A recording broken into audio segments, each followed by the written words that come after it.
début de 1958 voit l'entrée en vigueur des traités européens instituant le marché commun et Dans des domaines comme le domaine économique, C'est cela, leur rêve. sauvegardant leur identité culturelle. Alors ça, il faut faire très attention parce qu'évidemment que les Hongrois sont susceptibles. C'est un peuple très fier, c'est une population très fière. Il faut les prendre comme des résistants, les Hongrois. Ils sont pas slaves, ils ne sont pas germains, ils ne sont pas latins. Ils sont seuls.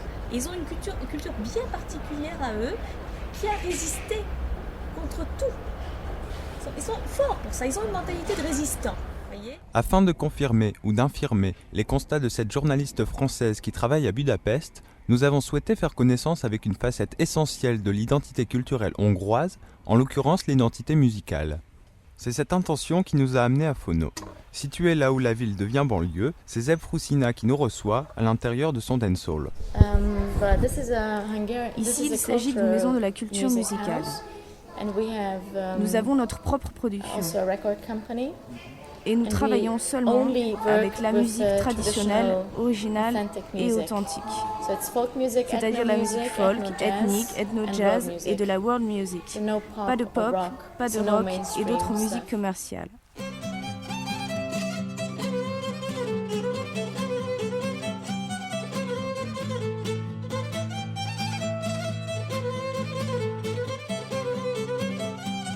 Le problème de la culture, c'est qu'elle peut donner lieu à des phénomènes contradictoires. Lorsqu'elle est ouverte, la culture communique le savoir et l'esthétique entre les hommes. Mais à l'inverse, la culture peut être le vecteur autour duquel se réunit un petit groupe d'hommes pour exprimer sa différence, parfois sa supériorité. La question du jour serait donc de savoir si la culture peut être le vecteur de la réunion des peuples européens, ou si au contraire, elle risque de provoquer la division de l'Europe qui a attendu de s'autodétruire à plusieurs reprises avant de vivre en paix.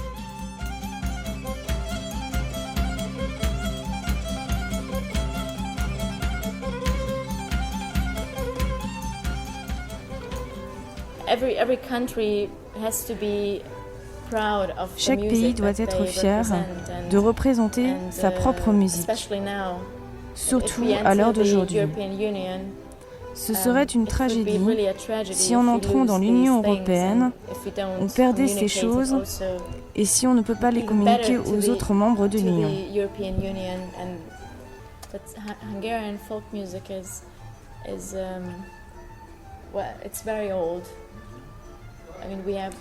Notre pays et notre histoire sont vieux de plus de 11 siècles et même plus. Et je ne sais pas si vous savez, mais la Hongrie était un pays beaucoup plus grand par le passé.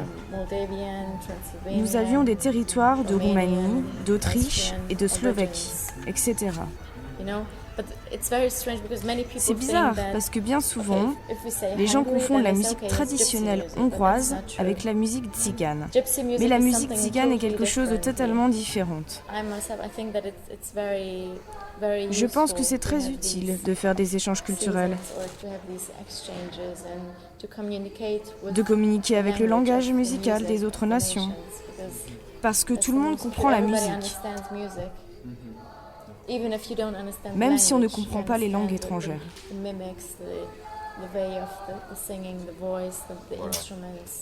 Il ne faudrait pas omettre de signaler que les affiches qui tapissent les vieux murs de Budapest annoncent les concerts de Lou Reed, du Wu-Tang, de ZZ Top ou de Moby, mais pas de groupes de musique traditionnelle.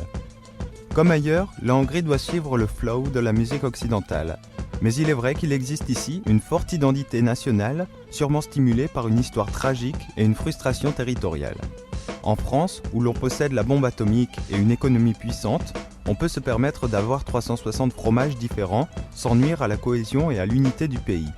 Mais ici, la culture magyare est la raison d'être essentielle de cet ensemble politique qu'on appelle la Hongrie.